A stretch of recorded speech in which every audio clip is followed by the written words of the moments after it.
Hello everyone, आप सभी का स्वागत है मैग्नेट ब्रेन्स हिंदी पर। मेरा नाम है अंकुर बबेले और आप मेरे साथ पढ़ रहे हैं कक्षा 9वीं का अर्थशास्त्र।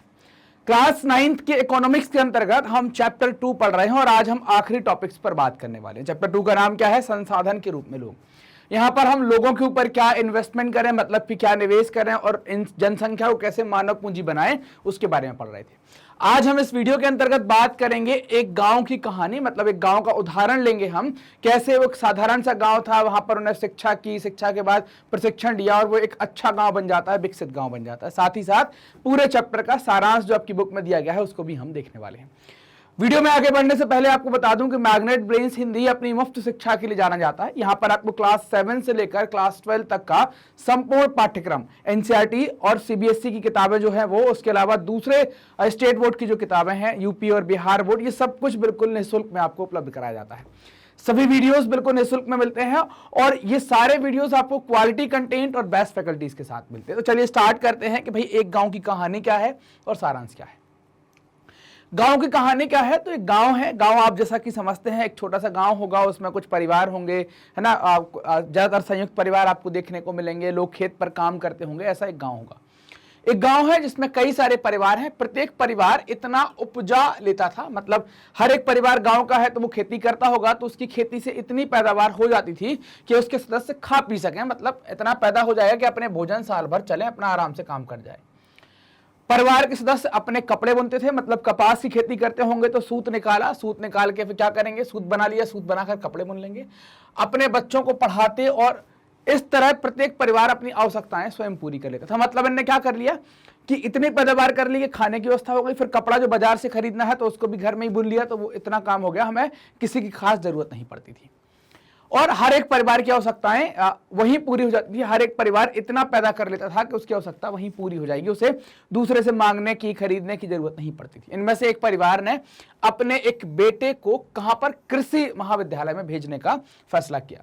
लड़के को निकट के एक कृषि महाविद्यालय में प्रवेश मिल गया, जो एग्रीकल्चर कॉलेज होता है, वहां पर उसको एडमिशन मिल गया। कुछ समय पश्चात वह कृषि इंजीनियर की योग्यता प्राप्त कर वापस लौटा गांव। अब चूंकि उसने वहां से इंजीनियरिंग कर ली, एग्रीकल्चर में बीटेक कर लिया, बीई कर ली, वहां से वापस लौटा गांव, तो उसने नई तकनीक सीखी होगी, कैसे काम करते सब सीखा होगा।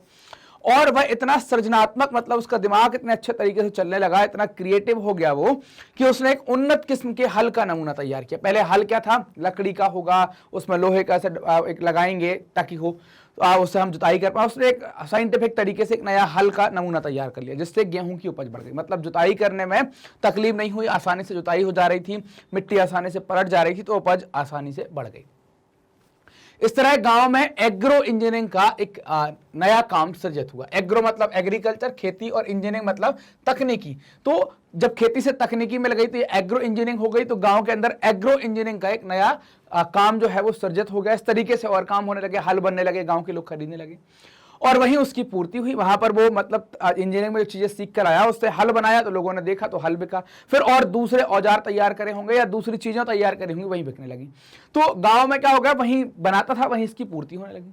गांव के उस परिवार ने अपनी अधिशेष फसल निकट के गांव में बेच दी। मतलब जब ज्यादा पैदावार हुई तो अधिशेष का मतलब क्या हो गया, अधिशेष क्या कहलाता है कि जैसे हमने देखा था पहली स्लाइड पर कि हम इतना उपजा लेते हैं कि खाने पीने की जुगाड़ हो जाती है, साथ ही अपना कपड़ा बना लेते हैं। इसके अलावा जो बचा वो अतिरिक्त है, उसको बेचकर लाभ कमा लेंगे। तो अधिशेष क्या है कि जो अपनी जरूरत को पूरा करने के बाद जो चीज बची वो अधिशेष कहलाएगी। तो अधिशेष फसल को निकट के गांव में बेच दी, इससे उन्हें अच्छा लाभ हुआ और जिसे उन्होंने आपस में बांट लिया।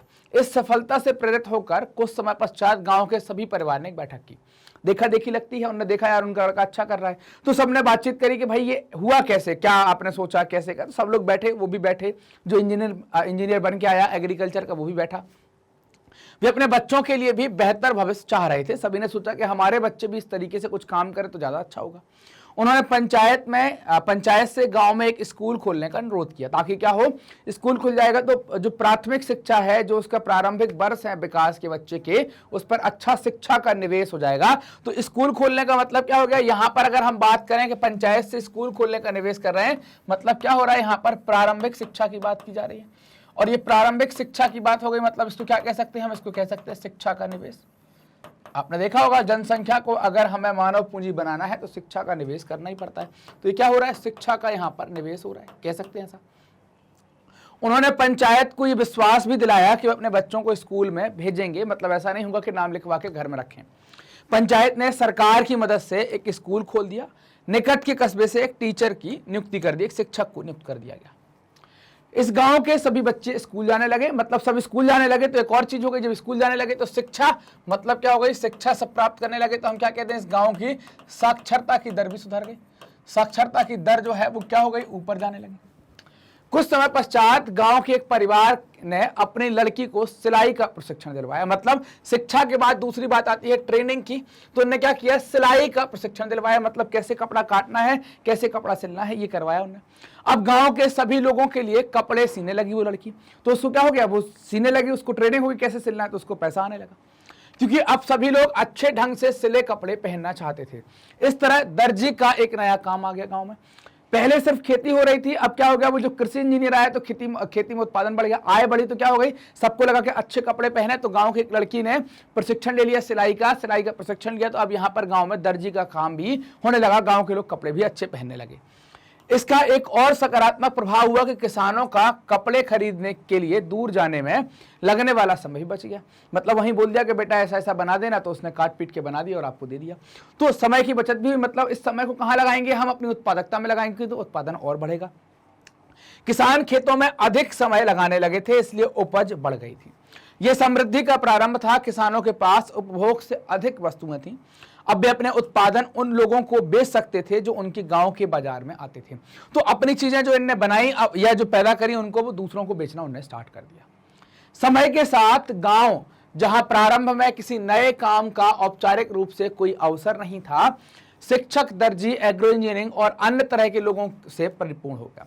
मतलब अगर आप शिक्षा का निवेश कर देंगे, प्रशिक्षण का निवेश कर देंगे, है ना, तो फिर क्या होगा कि वहां पर अपने आप लोग अपना विकास करना स्टार्ट कर देंगे। ये गांव का उदाहरण आपने देखा। यह एक साधारण से गांव की कहानी थी। यहाँ मानव पूंजी के उठते स्तर ने जटिल और आधुनिक आर्थिक क्रियाकलापों के स्थल के रूप में विकसित बनाया था कि अब जो आपको लग रहा है कठिन होगा, कैसे होगा, लेकिन उन्हें धीरे धीरे आप देखें विकसित गांव के तरीके से आ गए। ये गांव की कहानी है। चैप्टर का सारांश क्या है, तो ये 4 पॉइंट में आप सारांश समझ सकते हैं। आपने देखा शिक्षा, स्वास्थ्य के समान आगतें किस प्रकार लोगों को अर्थव्यवस्था के लिए परिसंपत्ति बनाने में सहायक होती है।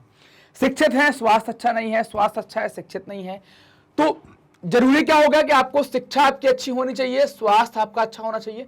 जब शिक्षा होगी तो आप निश्चित तौर पर प्रशिक्षण तो आप कहीं ना कहीं से प्राप्त कर ही लेंगे। जैसे ही आप काम स्टार्ट करेंगे तो धीरे धीरे खुद ही सीख जाएंगे, ट्रेनिंग आपकी खुद ही हो जाएगी, थोड़ा समय लग जाएगा। तो शिक्षा, स्वास्थ्य और प्रशिक्षण है ना, इनसे क्या है, ये निवेश है जनसंख्या के ऊपर। इनसे क्या होगा कि वो मानव पूंजी बनेगी और अर्थव्यवस्था के लिए परिसंपत्ति मतलब प्रॉपर्टी बनने में सहायक होगी। इस अध्याय में हम अर्थव्यवस्था के तीनों क्षेत्रों में होने वाली आर्थिक क्रियाओं के विषय में चर्चा की। प्राथमिक क्या, द्वितीयक क्या, तृतीयक क्या, हमने ये चर्चा वहां पर की। हमने बेरोजगारी से जुड़ी समस्याओं के बारे में बात करी कि बेरोजगारी क्या है, शहरी और ग्रामीण बेरोजगारी देखी। ग्रामीण बेरोजगारी के अंतर्गत हमने मौसमी और प्रच्छन्न बेरोजगारी देखी। शहर में हमने शिक्षित बेरोजगारी देखी और इसको समाप्त करने के तरीके भी थोड़ी बहुत देखे हुए थे। अतः एक गांव की कहानी के साथ समापन हुआ।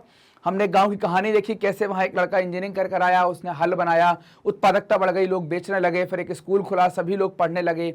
एक लड़की ने सिलाई मशीन का प्रशिक्षण लिया, वो सिलने लगी। मतलब एक गांव जहां केवल पहले कृषि का कार्य होता था, अब लगभग हर प्रकार का कार्य वहां पर होने लगा। ऐसा गांव जिसमें पहले रोजगार नहीं था, पर बाद में वहां रोजगार के अनेक अवसर पैदा हो गए। तो इस तरीके से ये हमारा चैप्टर कंप्लीट हो जाता है। तो ये आखिरी टॉपिक जो था सारांश वाला, वो भी हमने यहां पर कंप्लीट कर लिया। क्लियर? तो ये चैप्टर का आखिरी टॉपिक था, तो चैप्टर हमारा यहां पर कंप्लीट हो गया। मैग्नेट ब्रेन्स हिंदी या मैग्नेट ब्रेन्स अपनी हाई क्वालिटी एजुकेशन के लिए जाना जाता है। हाई क्वालिटी एजुकेशन मतलब हम क्वालिटी के साथ कंप्रोमाइज नहीं करते और साथ ही साथ निःशुल्क भी उपलब्ध कराते हैं। हमारे बहुत सारे कोर्स चलते हैं। सीबीएसई का आप देखें, Hindi medium, English medium, school का पूरा चलता है। एनटीएससी ओलंपियाड चलता है। फिर 12वीं के बाद आपको कोई विश्वविद्यालय में प्रवेश लेना है तो सीयूटी का पेपर देना होगा। आईआईटी, जेईई आप करवा रहे हैं, नीट आप करवा रहे हैं, यूपी और Bihar board, spoken English, bank, insurance, RRB, SSC, UPSC और जैब कैप, ये सारी चीजें आप देख पाए, सब कुछ बिल्कुल निःशुल्क में, आपको कोई पेमेंट नहीं देना। तो भैया ये वीडियो कहां मिलेंगे, तो आपको मिलेंगे मैग्नेट ब्रेन्स और magnet brains Hindi YouTube channel पर। आप ये चैनल यूट्यूब पर देख सकते हैं। इसके अलावा हमारी एक एप्लीकेशन भी है मैग्नेट ब्रेन्स के नाम से, आप अपने प्ले स्टोर में सर्च करके डाउनलोड कर सकते हैं। और हमारी एक वेबसाइट भी है magnetbrains.com, तो वहां पर आपको सभी चीजें मिलेंगी।